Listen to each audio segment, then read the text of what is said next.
here. Hoping everything's coming through clear. Just testing out the stream right quick. We are live, by the way, so I appreciate everybody for giving me one moment.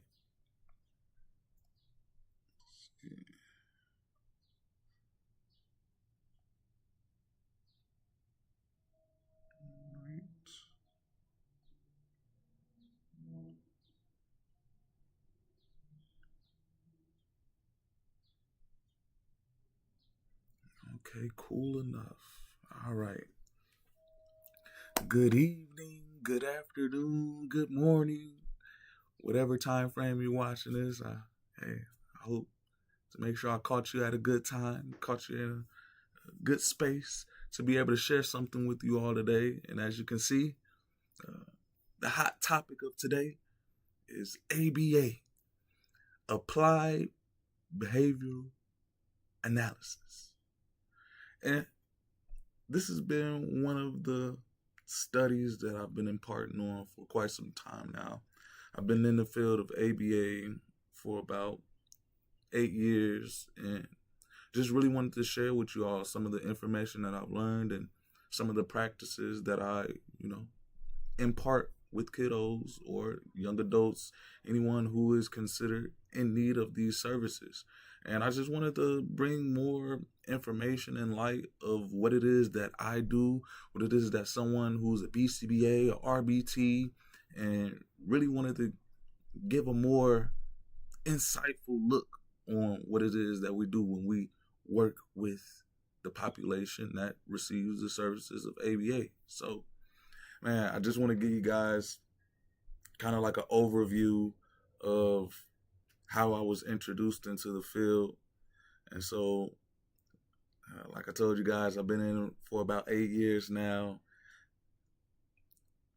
The first day I started, I knew that this was going to be something that I love to do, especially making an impact with children, getting to see how they grow and learn. And the ones typically that aren't always the star-studded, educated, the ones that don't always get the good grades, but those are the kids that still, they should be able to get some type of quality of teaching in. And when I seen that there was a need for people who can provide an environment for individuals who may have a hard time learning, who may have a hard time adjusting even to big crowds, I wanted to enter into that space with compassion and also just an open mind on seeing how I can make things connect for them to make their quality of life a little bit better. And as I've been in the field of ABA, to say I've been loving every moment of it. And I just wanted to come through on this side of YouTube to create a platform where I teach some of the things that I've been learning, and just so that people can get an overall better perspective of what it is that I do. And, to say that there's a need right now for a lot more people also to get a hold of this science and actually be impactful in the community. Because if you haven't seen already, there's been cases of autism on the rise. And there's been a hot topic lately. Do we even have enough trained individuals? Do we even have teachers that are trained? Do we even have the information out there of how to effectively operate with someone who has a intellectual disability? And so what ABA is, we're going to go a little bit in detail today. I'm going to be able to bring out some cool points about ABA, what it is and what it is that I do. And just wanted to be able to just give this information as far as people who are looking for services or people that just want to know more about what it is that I do. You can, stay a little longer, tap in with me. And so I just wanted to start off first and foremost. I wanted to give you guys an overview of what I'll be talking about in this series. So as you guys can see here, I have an index of just overall what ABA is. And so for this part one, I want to discuss what it is, the concept and the description. And as I get more into this series, we're going to be talking about common terms, ABA versus teaching. Is ABA effective? What are BCBAs and what are the RBT roles, and ABA and behavior reduction, so on and so forth, and even learn about some ethics of ABA and how people use ABA beyond autism. So these are going to be some bullet points that I hit that I will be able to discuss in this series. So, hey, I hope that you guys enjoy. I hope that you guys stick along with me. We got some good things here, man. And I'm just excited to finally be able to share it, So, hey, hopefully somebody can pick up on what we're doing over here and want to join our team, or even want to join the community where they're at, to make sure that, they become a useful person to intervene on these behaviors of kids who may be needing their assistance. So just wanted to throw that out there. So what is ABA? Let's take a look at that. So as you can see here, I got a brief description of what ABA is, and it's a scientific study. So ABA, or Applied Behavior Analysis, is a science dedicated to the understanding and improvement of human behavior. So in simplicity, I observe a kid or an adult. I want to know why they're doing the things that they do. Whether it's someone engaging in some self-interest behavior, whether it is someone who engages in communication problems, whether it's someone who's engaging in aggression.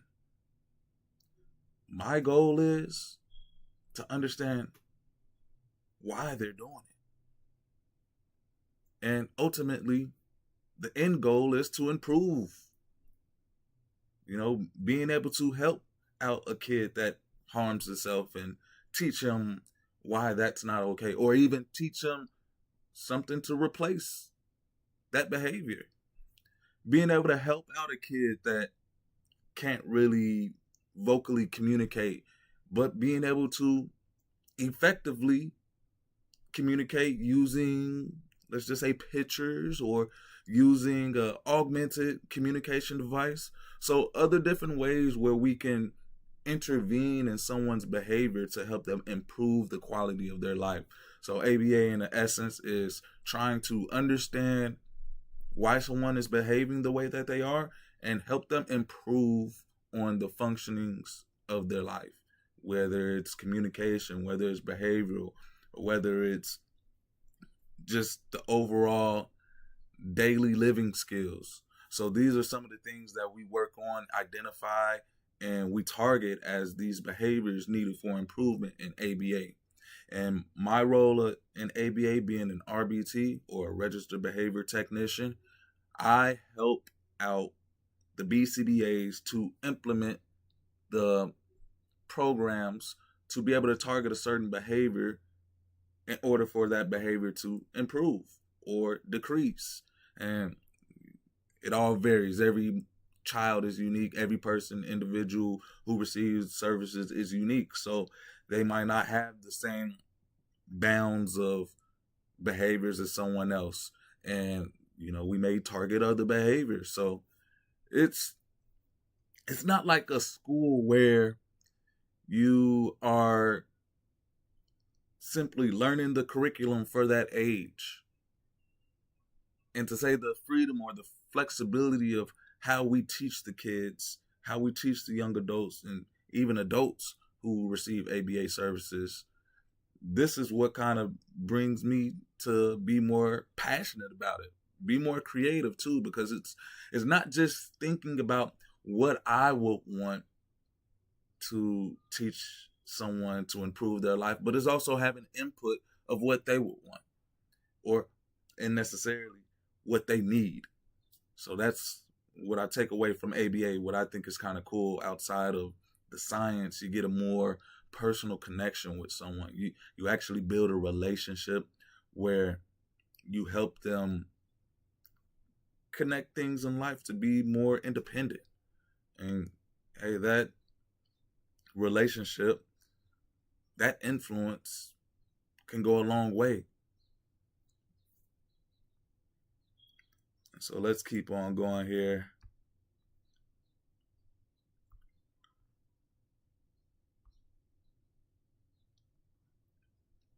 What is ABA, you ask? Well, in ABA, we have behavior analysts that focus on defining behaviors of social significance, often referred to as target behaviors. As we discussed, we have BCBAs. They help us observe the behaviors and not just observe them. It gets to a point where you want to be able to identify. You want to be able to define what this behavior is so that it can be targeted. So someone can look at exactly what you wrote down and be able to see if someone is engaging in that behavior. And so ABA differs from other fields in its aim, focus, and methods. Behavior analysts intervene to improve target behaviors while demonstrating a reliable relationship between the intervention and improvements in behavior. So, long story short, behavior analysts collect data to make sure that the interventions that they are implementing are helping to see an improvement in a behavior. So, say that we want to help a kid use more words. We'll create a program where we have a kid echoing, hey, say hi, say hello, say more, say eat. And so collecting data on to see if the kid, the young adult, will even repeat these words. And so breaking communication down in its very fundamental aspect, behavior analysts can show a relationship between the intervention that's being implemented to see if there's actually some improvement in communication happening. If you can see that the child over time starts to echo the words after the BCBA or the RBT prompts them to. So the child says, for the first couple of weeks, they don't really say anything. You say to the child, say hi, and they just don't say anything. We will record that data. We will record that session. We're targeting the behavior of communication. And if that child does not engage in that echoic, then we mark that as incorrect. Over time, as the expectations build for that child and the child gets reinforced on speaking, and we're able to tell that child then, hey, say hi, and the child says hi. We can look at the data from the beginning where when we were telling the child to say hi, the child wasn't saying hi. And then over a course of 2 weeks, after we tell the child to say hi, the child's saying hi over 95% of the time. And we see that has increased in other words as well. We can demonstrate a relationship between the intervention and improvements in communication and that behavior to be able to communicate. So that's what I really think is something that's just mind-blowing, something that's truly awesome to me, because not just in real time do you get to see the improvement of someone's behavior, but even on paper, you get to see the graph of someone actually using words and what it is that we're doing. We get to see, what it is that we were doing for this week. Did it change up the usage of the words? Did it was there a more frequency count of words when we implemented this or that? And so Just over time, being able to keep a analysis of everything that's going on within the intervention is pretty cool.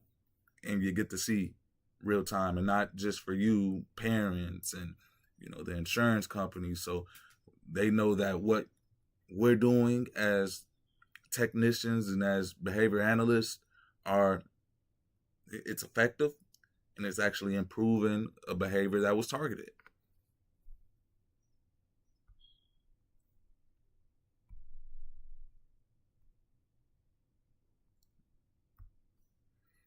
What is ABA?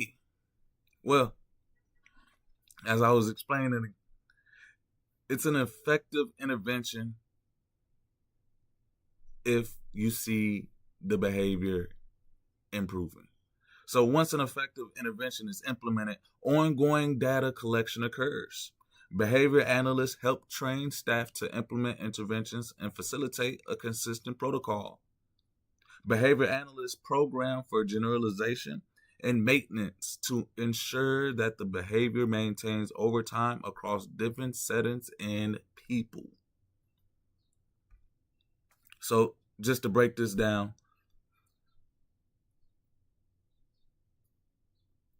when we have an idea of what behavior we want to target, there's going to be an intervention. There's going to be an implementation of programming. And then during that process, myself, the BCBA, we are all collecting data. We're pretty much necessarily marking yes and marking no. And every time the occurrence of the behavior that we're targeting is brought forth. So during this process, you'll have behavior analysts that help train staff, that help pretty much go over the descriptions of how to run the programs and so forth, so that we can have a consistent protocol on how to engage with a certain individual and what it is that they truly desire as far as the quality of life, of skills with their daily living, or the behaviors that need to be decreased as far as ones that are not consistent with appropriate behavior, and even communication. So we want to be able to facilitate something that is the same across every individual. And during this time, as these programs are being implemented,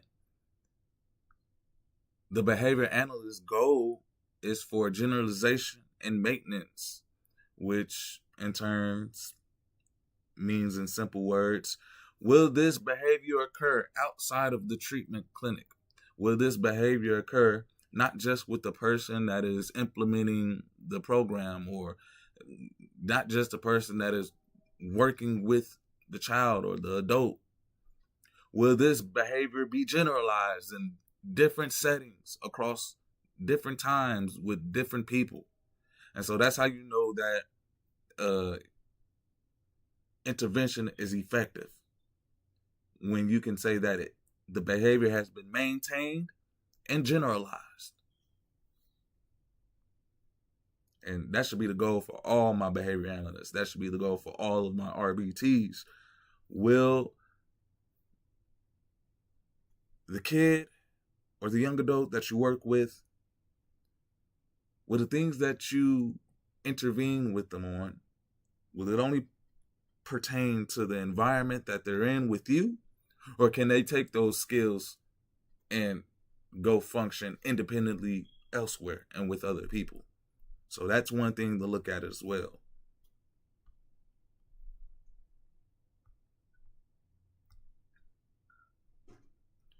What is ABA? Let's talk about it. ABA, again, is a scientific approach for identifying environmental variables that influence behavior of social significance, and for systematically developing a functional related methodology to program for behavior change. Simple. looking at the environment, how can we administer a change in behavior? Not just any change, but a social significant change.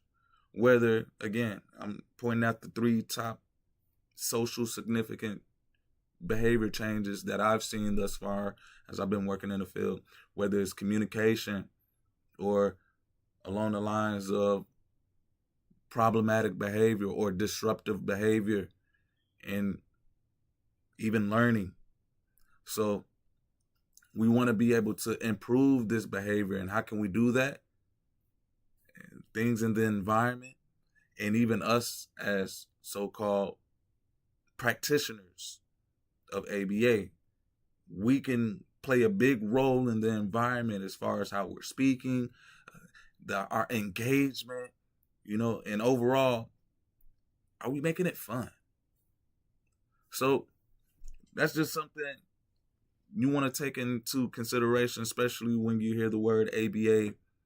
And as I've been doing my studying and my research, ABA has evolved from its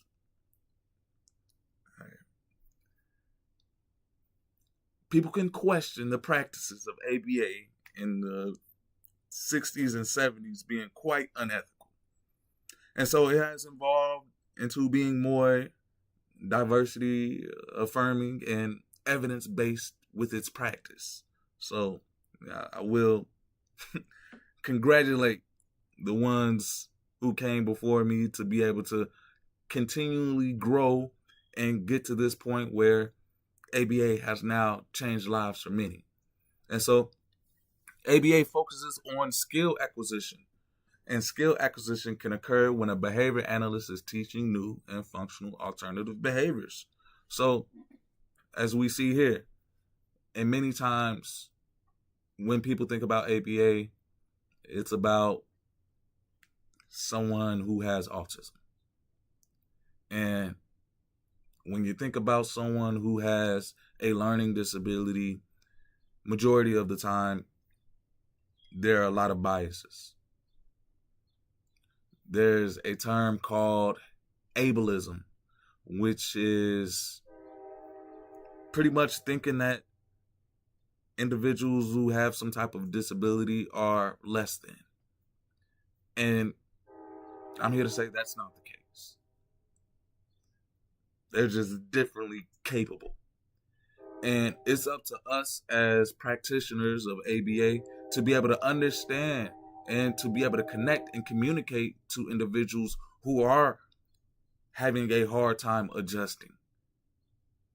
And not even just a hard time adjusting, but they just don't have the ability to be able to communicate how we would want them to. But that doesn't rule out them being able to learn new skills. So ABA helps us approach individuals who have any type of learning disabilities in a systematic way, in a method that can be replicated, and not just replicated, but individualized.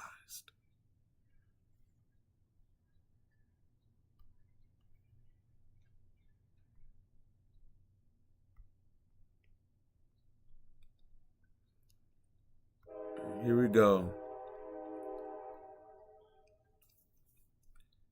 What is ABA? I hope you guys can answer that question after this. But behavior analysts study the environment in which the individual's target behaviors are occurring. And in ABA, they create functional behavior assessments, which are used to determine what factor of the environment is maintaining the target behavior. So, with the information assessed from the FBA, an intervention is implemented to address the function of behaviors to create an appropriate and positive change in behavior. And so, I want you guys to take this away. One of the little cool thoughts about behavior. What is the function behind it? And there's an acronym. It goes FOBC, functions of behavior, sensory, escape, attention, or tangible. And pretty much what that means is, why does someone do the things that they do? What is the function behind it? And so let's take in consideration a baby. Hey, why is this baby crying? Well, the baby can't talk. So unless that behavior of talking is taught, that baby's going to engage in that behavior of crying. But this is what we want to understand as behavior analysts and as registered behavior technicians. What is the function behind it? Why is this baby crying? Does the baby just want some attention? Does the baby just want something to eat? Is the baby trying to get away from some unfavorable moment? Or is that just the way the baby gets out its feel-good endorphins? Is it just something that the baby does? And so these are critically to comprehend when you're looking at a behavior. What is the function? And so behavior analysts, when they study the environment and when they pick out the behaviors that are socially significant for us to target and to be able to see a positive change in it, there are functional behavior assessments that take place which determine why or what may be causing a behavior. And so once you figure out or understand why someone is doing something, you can have a conversation. Hey, baby, I see you crying. Do you want mom? Do you want milk? Do you want to go? Do you want to crawl somewhere? And so during this part of intervening in behavior, you're replacing the behavior with, you can say, something more appropriate as the baby gets to grow up. I mean, it's pretty much appropriate for a baby to cry, so not really trying to change a baby from crying, but you guys kind of get my essence of thought here, where you have someone who doesn't really know how to communicate, so they may get angry, they may yell, and what we will want to do as far as intervening is to be able to assess why this behavior is occurring and build around that communication and understanding so that the person can achieve whatever it is that they want to achieve without having any setbacks in quality of life. And so I hope that this has been somewhat of intriguing, an overview of what ABA is. Thank you all for giving me the time of day to be able to share with you all something that I love, something that I'm very passionate about. This is part 1 of my series about ABA. And if you go back in the beginning of the video, I pretty much have topics that I'm going to go over throughout this series. And I just wanted to, first and foremost, share with you guys what ABA is and what it looks like. And so if you guys got a nice little concept of that, we're going to be moving forward with the next part, our next series, where I'm going to be going over common terms. So this will be a cool one to be able to understand what it is when you hear behavior analysts talking, why they're saying or using certain words that they do, and you'll be able to have that knowledge too and that understanding. And so, man, I'm just thankful that I can use this platform to share something that I love and just reinforce the idea of someone who is able to understand and communicate with people who may be having a hard time or are just different.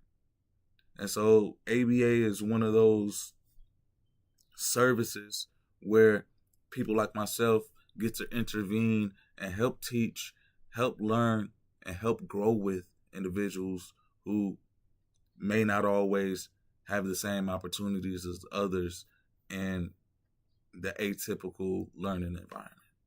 So I appreciate you guys for tuning in. Hey, hopefully I see you guys for part 2. And